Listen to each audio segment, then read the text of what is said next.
We followed the road north through Ethiopia's highlands on the road that leads to Tigray.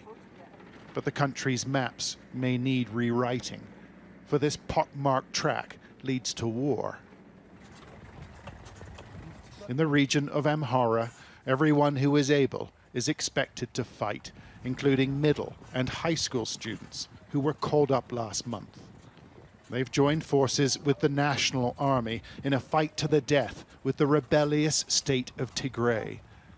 The two sides massing their forces and trading blows on lands adjacent to the country's central highway.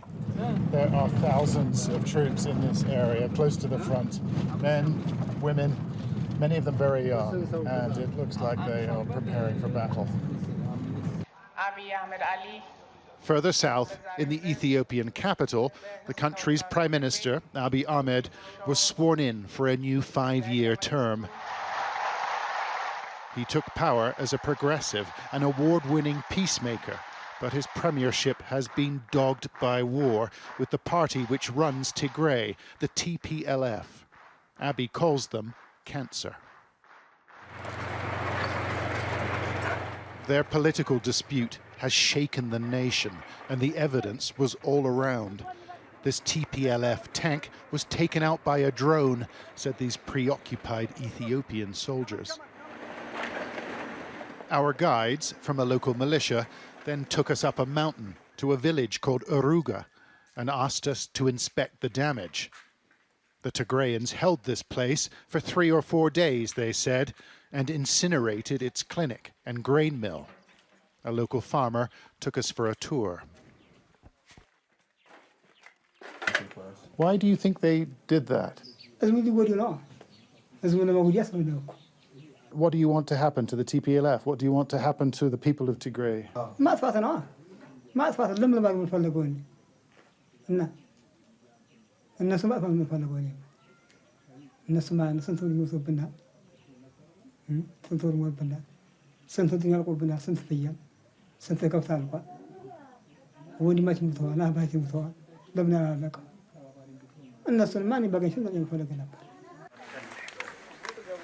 Most of the men here are prepared to fight, and we were led to the center of the village, where they sat under an olive tree, clutching their weapons.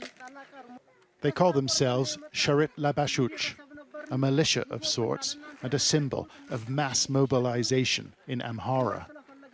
Their leader says they'll die for their nation and their land. Ethiopian ዝሮ ለማፈራረስና አማራ ላይ ሂሳብና አወራረድ ያለ የሚለው ህልማቸውም ሆነ ቅዲያቸው አልተሳካም። በአማራ ላይ ማንነት አማራ ማንነት አሳጥቶ አማራ ክልል ላይ ገብቶ ትግራይ ናት ይቺ ክልል አንዲና ብሎ በመጻፍ የሚሆን አይደለም። Human rights groups say atrocities have been committed on both sides in this conflict, although the TPLF has denied all allegations in places like Uruga. Most residents in the village managed to flee the attack, but there were some who were too old to run. An 80-year-old called Imam Tefera was shot at the door of his home, and we found his son standing at his father's grave. ምንም ላስቆም አልቻልኩም። ያው ሽማግሌ ነው አይነኩትም ብዬ እናቴና ወንድሞቼን ይዤ ሸሸሁኝ። ምነው ከሱ በፊት ለቅኔ ሞቼ በነበር ይሻለኝ ነበር። Abdel Tefera told us he is ready to fight, the consequence of a civil war that has nothing to do with civility. John Sparks, Sky News in Amhara.